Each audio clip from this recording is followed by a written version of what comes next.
Welcome, everybody, back to the Old Gold Show. With you, as always, I'm your host, Andrew Ledman from over at Hammer and Rails. And I'm Casey Bartley from Boiler Upload Rivals Network. And we're back following Purdue's victory over the Iowa Hawkeyes in Mackey Arena, where Purdue looked a lot better than they did against Northwestern. Casey, I'm not sure what that hand gesture was there. Was that supposed to be a W? W. Oh, okay. I thought maybe you're doing Jameis Winston, I'm gonna eat the W. How is he still around? Still playing football. Played football on Sunday. He was a turnover machine when he was with my Buccaneers. So I've never been happier to see a quarterback leave my team. Yeah, I don't know. You've got what a weird little fandom. You got this 2-year Tom Brady respite from what should have been some dark days. Yeah. Well, I mean, we had a good offense minus a quarterback. When your quarterback turns it over something like 40 times in a season, anybody's going to be an upgrade. You just happen to upgrade to one of, if not the greatest of all time. So, but that's what makes it darker, right? You had actual good players, but one person was enough to ruin it. So, yeah. Fun times. But we're not here to talk about my Buccaneers as much as I would love that. Maybe Field of 68 wants me to do a Buccaneers podcast. No? Yeah. Getting off that. No. Jumping straight off that plank. Okay. Excellent pirate reference. So obviously Purdue comes back home to Mackey Arena, plays a much better game than they did against Northwestern, walks out with an 87-68 victory. And, that's 19 points. It wasn't even that close. Purdue was basically in control the entire game. Second half especially was just incredibly dominant, the way Purdue started that half. So I'm going to start with a general question to you, Casey. You watched the Northwestern game just like I did. You watched this Iowa game just like I did. What do you think explains the big disparity between the performance in these two games? Honest answer? I mean, yeah, that's what I'm looking for. I don't want you to BS me here. The two most notable are Mackey Arena. Yes. Quite the home front. Two is Iowa plays no defense. Yeah. None at all. It's so funny that their basketball team plays no defense and their football team plays no offense. Yeah, that's taken away from Purdue, and that's not fair. Honestly, I think that's when you say biggest differences, I do think that's it, because besides outcome, I don't think Purdue played a particularly different style of basketball. Shots fell and they didn't turn the ball over. Obviously, those are the results that changed. They had 8 turnovers. They didn't shoot the ball particularly well. Again, it could have been worse. When you say 18-point win or whatever it was, 19. Purdue didn't play their starters for the last 10 minutes of a Big Ten basketball game. Yeah. They had one run. Their starting 5 went out there once and then went to the bench and then didn't come back against Iowa. Yeah. That was a Big Ten team. One of the better looking Big Ten teams of the season so far. I think I wouldn't even say this was a ceiling game, right? Because there were they were shooting barely above 30% from 3. Yeah, 32%. And any ceiling game is going to be like a good 3-point shooting game. It's just how high that floor is when they're really good. And just when you've got a guy like Braden Smith who can entirely control a game and score 2 points. Right. And then you've got Zach Edey doing Zach Edey things, which I'm running out of hyperboles. I don't know of any big man that, yes, he's much bigger than everyone. He works harder than any big man I think I've ever seen. It's just remarkable how consistently he just controls the glass. Yeah. Yeah. Maybe not enough for you. Oh my God. Do we want to talk about that? I mean, it's just, one rebound. All you needed. One more rebound. Yeah. So, everybody talk about it. We don't want to talk about it. Okay. Just you missed a parlay by 1 rebound. If Zach Edey would have had to play more than 22 minutes or whatever it was. He played 24 minutes. Too dominant. And I had over 12 and a half rebounds as part of a multiple leg parlay that would have won me quite a bit of money. And he finished with 12. And he only played 24 minutes. So just disappointing. But you know what? It's gambling for a reason. Right. You can't win them all. So, but the fact that our starting five, Kaufman-Renn played 23, Edey played 24, Smith 25, Lawyer 21, and Lance Jones just 18 minutes. And it's not like these guys were out for foul trouble or out because, there was a Jones matchup painter. Jones had to sit the whole half of the first half because, and I bring that up because he did just foul out the Northwestern game. Yes. Which, by the way, I've not written this because there's no good way to write this without it sounding much worse than it is. Okay. When Lance Jones got pulled from the game, he didn't realize he had 5 fouls. Oh, and he thought he was benched. Oh, really? Initially. How did that come about? He just didn't realize it. And then his mind kind of caught up and he was like, oh, yeah, I'm done. I'm watching here because I have to. Because, he was on himself. He had missed those 3 shots late against Northwestern, that foul. And yeah, he was just... So he caught into foul trouble again early. Obviously, it didn't matter with how Purdue was playing, but you really don't want to see that because saw against Northwestern what happens when he's not on the floor for them. But he was so good to start the second half, and that was I thought he was going to have a lot of success because Iowa doesn't have bullies. They don't have guys that are going to close off driving lanes, and we really got to see Lance Jones offensively have his best stretch of the season, and I think that's really good. Because he was a combo of efficient, knocking down threes, getting to the hoop, and that alley-oop pass to Zach Edey was chef kiss. Yeah, it was very nice. The only really other thing that stands out as far as player minutes in this game is the fact that Ethan Morton got 26 minutes, didn't score a point, so has not scored, I think, in about 6 games now in a row. But 26 minutes for Ethan Morton, I think is a season high, or if not, it is very close. He's just in there for defense at this point, right? Anything he does on offense is kind of like gravy, as far as Matt Painter is concerned. Yeah, I haven't had a chance to talk to Matt about it yet, but he kind of mentioned how Ethan came in early, and he came in for Fletcher Lawyer within 3 minutes, 3.5 minutes, not the usual rotation. I don't think Painter was pleased with Lawyer's defense. He gave up a layup, wasn't really getting after it on that end. And I think message was kind of sent that Northwestern game just happened. We need to be all up on it on the defensive side. So Morton gets the call early, not Camden Heide. Thought that was interesting because Camden's been coming off the bench first. So Morton gets the minutes. And I think there is a conversation there because obviously he didn't make the 2 jumpers. I think he had a couple other ones that didn't go down. But what he's doing is he's being left alone. He's always going to be left alone at this point. But he's not sitting there. So if he gets the ball, he is making a choice. It's either shoot right away or he is driving into the paint. So if nothing else, it is eating up that space and making the defense make decisions, keeping things moving. And that's how he had 5 assists. Right. Yeah. The 5 assists is huge for a guy like Morton, who we never really expect him to be your main scorer or even a huge threat. Right. But to be able to be involved on the offensive end is what we need from him.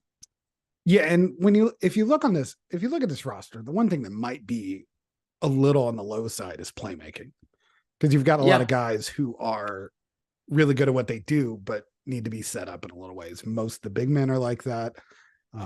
Lance Jones isn't a natural playmaker. Lawyer's probably the other guy that's a really good passer, and he's still looking to get his shots a lot. But it really is Braden Smith orchestrating a whole lot of this offense. Yeah. So if Morton can take a little bit of that off his plate or in the minutes when Smith is off, definitely huge. You really need a guy to set up all those bigs. Trey, I thought everyone played well big, and I think Morton was a good reason for that. Trey played well. Mason played well before going out with a little injury. First played well. Edey, obviously, every time plays well. It's all he does. It's absurd. What can you think of the last time Edey had a bad game?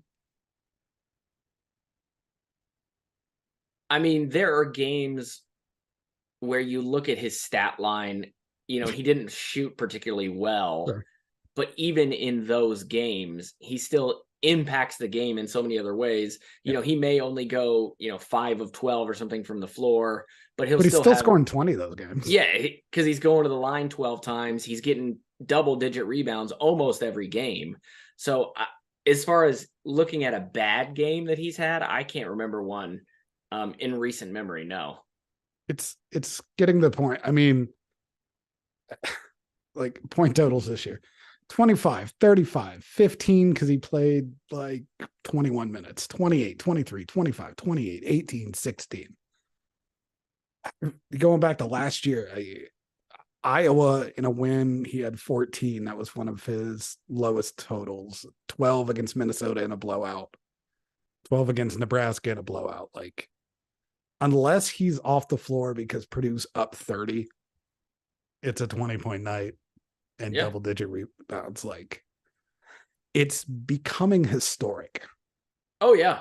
Yeah, I mean, they showed the on the screen last night during the Purdue game, they showed a few of like the people he has to pass up next on the all-time point totals.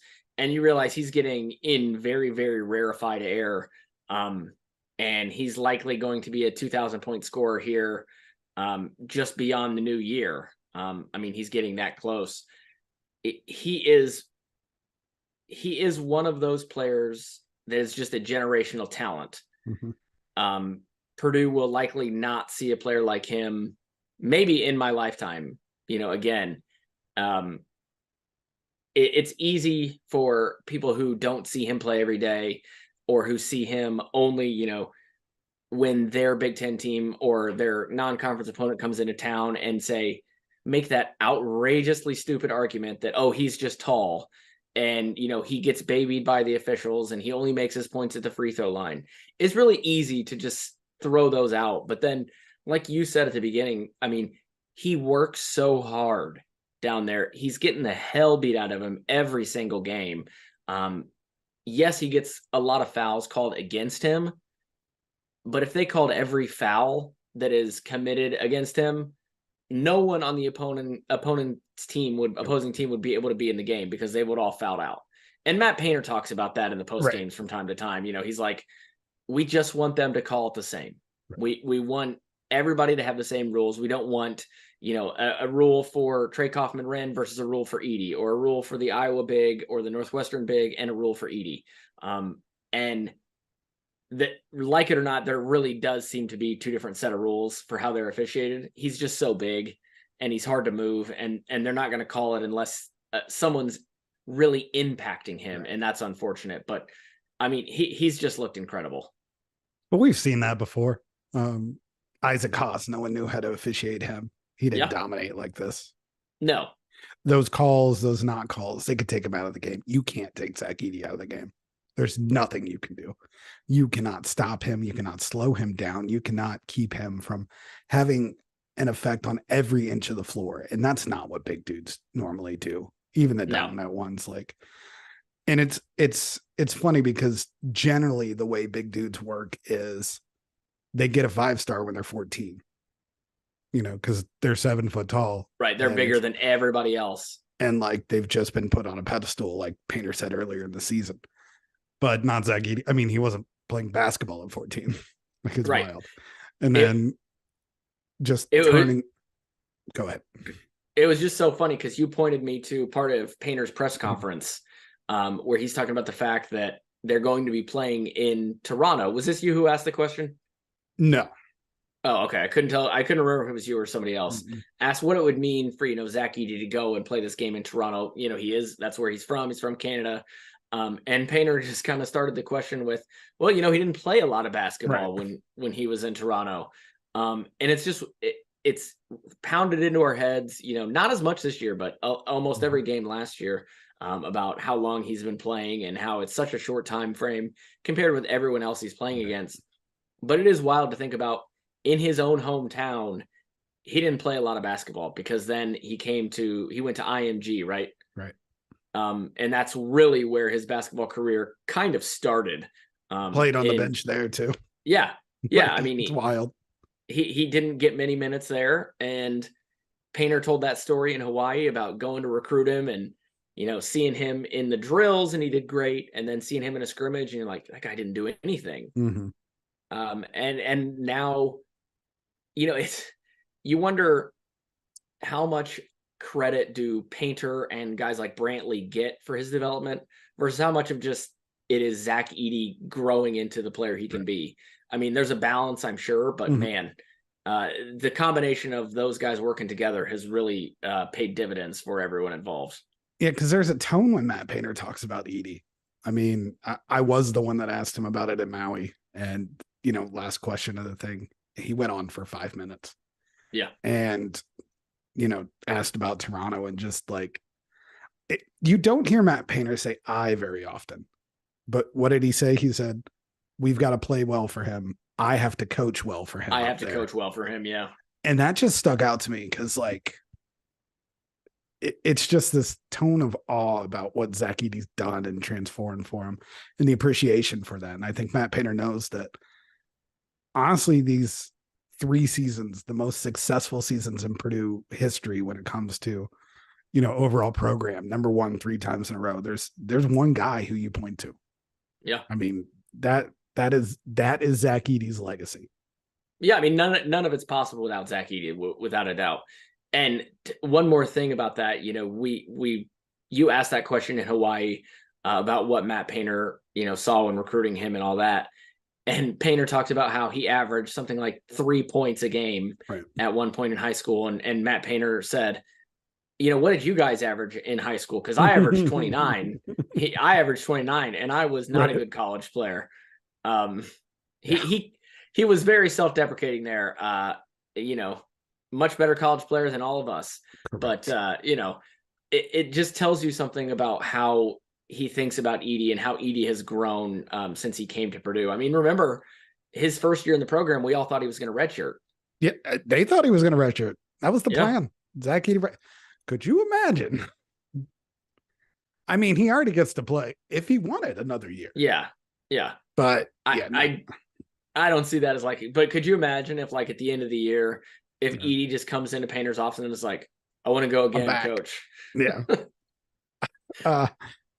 Cool. That would be, I think Purdue would tell anyone that wanted to leave. Oh yeah. It's going to be good. You'd be like, nope, we're finding the scholarship. Yeah. So, just amazing. Yeah. There was one thing I wanted to point out about the second half, and I think it was pointed out elsewhere all over on Twitter, but at one point last night, Purdue scored on 16 straight trips down the floor. Is that good? That is turns out very good. They scored 34 points across a 9-minute time span of the game. Their average points per possession was 2.125 during that period. Pretty good. I think that was Cobra Stats that had that, right? Yeah, Cobra Stats. Shout out to the Cobra. And I mean, that's just incredible. And it is, because and it was kind of in a way that Purdue hadn't really shown this year. It was Lance Jones getting off to his hot start. Making shots everywhere. When I think I saw another stat too, where I think Purdue missed something like 15 threes and got like 12 of them back or something insane. Yeah. That's good. It really does show that, something we're going to talk about on the second half of this episode. If Purdue doesn't turn the ball over, they're pretty solid. Yeah. And I think that's a perfect segue into what we're going to talk about in the second half. We're going to take a break, give you some ads, sell you some stuff, tell you to like and subscribe. Gambling, and all baby. That. Could be. And then we'll be right back to talk about kind of some things Matt Painter said in his post-game press conference after the Iowa victory. As you guys know by now, we've partnered with BetMGM Sportsbook for this college basketball season. We're going to be using BetMGM lines to make all of our picks and predictions throughout the college basketball season. And we are going to have special offers for you, the listeners and the viewers on the Field of 68 each and every week during the season. If you haven't signed up with BetMGM yet, use the bonus code FIELD1500 and you will get up to a $1,500 first bet offer on your first wager on BetMGM Sportsbook. Here's what you got to do. Download the BetMGM app. Sign up using the bonus code 1500. Deposit at least $10 and place your first wager on any game. You will receive up to $1,500 in bonus bets if that bet loses. Just make sure you use the bonus code FIELD1500 when you sign up. And remember, BetMGM is now available under one wallet in select states. As a New Jersey resident, this is super convenient for me when I have to go cover games in New York or Philly. When crossing state borders, just log into your existing account instead of having to create new accounts in each state that you go to. And most importantly, I got to let you know, we do have some fun stuff coming up for this college basketball season. Bet insurance tokens, college hoops odds boosts, my personal favorite, parlay odds boosts. So download the BetMGM app today. And we are back. So as promised, going to talk about some things that Matt Painter said in his post-game press conference. And Casey, I'm just going to throw it right to you. Do you think Matt Painter was calling you stupid? I mean, it'd be fair. Wouldn't be inaccurate. Very dumb, very stupid. Much idioto. Can you give people an idea of what was said during the press conference in case they haven't seen it? Yeah, I believe I asked a question which was not particularly related to this, just how his team responded behind the scenes, like what he saw from him this weekend. And Matt Painter, as Matt Painter does, went into a delightful little talk about how if you think every Purdue loss is the same, you are very much an idiot and blind to basketball. Stupid. I think he said stupid. Okay, stupid. I'm stupid and an idiot, so I'm fine with both. Yeah. But yeah, I mean, he went into it, went in depth a little. I think the big thing is like, and one of the points he was making towards the end is just like, every team has problems with turnovers. And I think we kind of get fixated on Purdue a lot about that issue. And we did say some things where, you know, it is a similar loss. And I believe that is certainly with some merit. Yeah, I do too. But I also think we do hyper-focus a little bit on just how much of an issue it is all the time. Because like, it's really the issue is for Purdue, the only reason they lose is turnovers. Most teams have a lot of reasons they lose. And this current squad is pretty much just turnovers. Yeah, I mean, I think more than one thing can be true at once. I mean, I know that is not the fun answer or the, you know, the clickbaity answer, but Matt Painter is certainly right that he knows more about basketball than anyone who talks about Purdue basketball knows. So I don't dispute anything he said. But at the same time, there are similarities between Purdue's losses. And those go across multiple seasons. And it's not, you know, I'm not some sort of basketball savant. I can watch games and see, wow, Purdue is really shooting poorly in this game. They're really timid shooting the three. No one looks like they want to take a shot. And Purdue is turning the ball over. And you know, that's a recipe for failure for most teams, as Painter said, you know, and both of those things I think are true. But every team, as he said, has problems with turnovers. Everybody has a problem when they lose. There's patterns to almost every team's losses. It's just a matter of seeing those patterns and understanding how to fix them. And that, I think, is what most people not question about Painter, but want Painter to, you know, they want him to wave a magic wand and fix the problems. Right. But it's just not that easy because college basketball is hard. And the opponent also puts out 5 players on the court who they think are pretty damn good. That's the thing. Like we always equate it. I think the one thing Purdue fans do particularly annoying is, and not just Purdue fans, but pretend like it's only Purdue out there. Yeah. I think Painter takes exception to that a little bit too. And it's fair because like the other team is trying to do things. They're trying to make it very difficult. They're trying to force turnovers. Sometimes they're good at it. Sometimes they're really good at it. And I think that does just, it can't always be all just your fault or all your praise. But yeah, Purdue's in a weird space. Like it's not going to get better until something happens in March.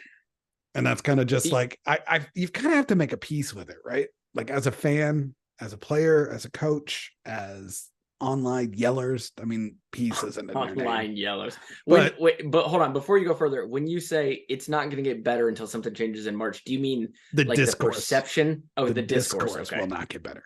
Okay. Because Yes. it's I don't have a comeback. You don't have a comeback. Matt Painter has a logical comeback. It falls flat on its face when you go Fairleigh Dickinson. Yeah, just right. because it does. Like, it's like, yeah, okay. And they know it. I mean, that was part of the hoorah during the summer is you got to sit in it. And that's sitting in it. I'm sure it gets annoying every loss that it just keeps bringing up like, wow, you lost 3 times this year. How are you so horrible?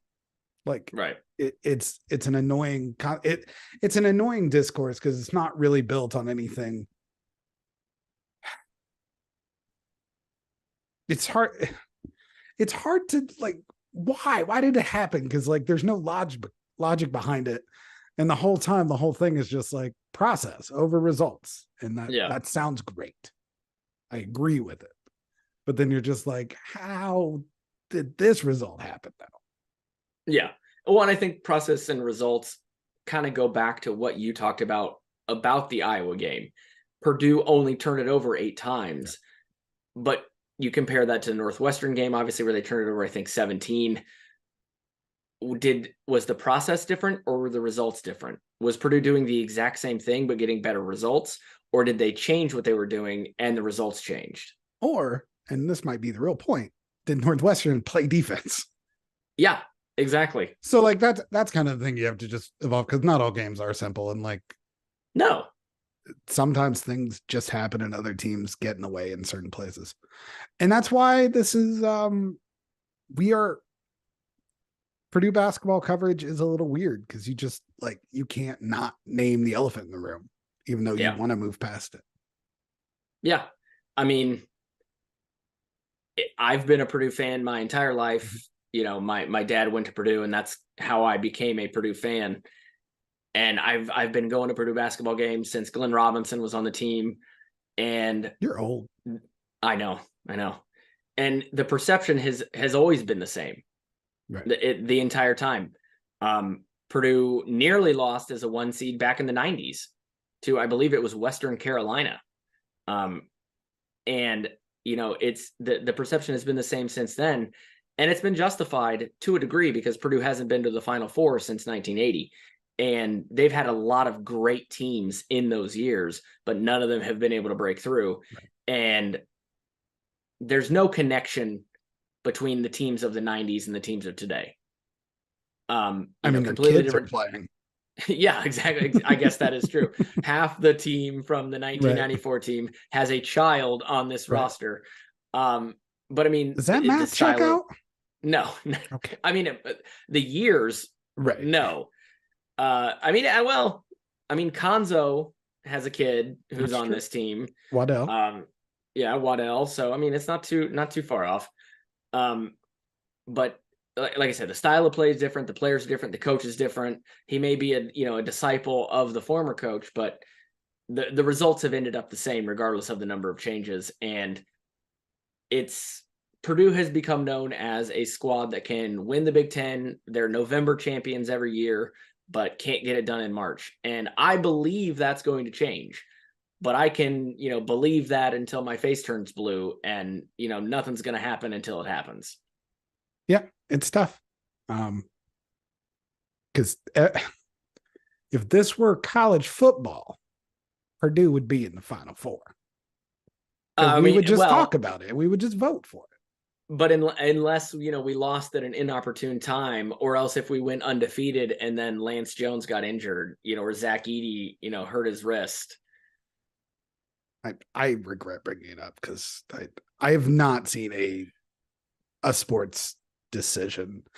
The decision to give a group of 13 some randos to decide who played for a title, first of all, was dumb. Yes. And now we get to reap that one last final time. Yeah. Yeah. Because I have to root for Michigan now. I don't think you have to. Don't you? What's more evil, sign stealing or just spitting in the entire fit? They're both kind of spitting in the entire face. Yeah. I mean, they're both awful. They're both awful, but I guess Washington. I will root. Go Washington. I guess I'll root for Michigan I've got a family connection to Michigan, so I'll root for them, I guess. Shout out Juan. No, I don't consider Juan my family connection, but sure. Wow. Shots fired. Yeah, well, I don't think he's a listener, so we'll see. We'll see if I get a message. We'll see if I get a message about it. But spicy. Anything else about this Painter press conference you want to mention, or anything else you've seen between the Northwestern game and Iowa game that you think is worth noting before we head out for the night?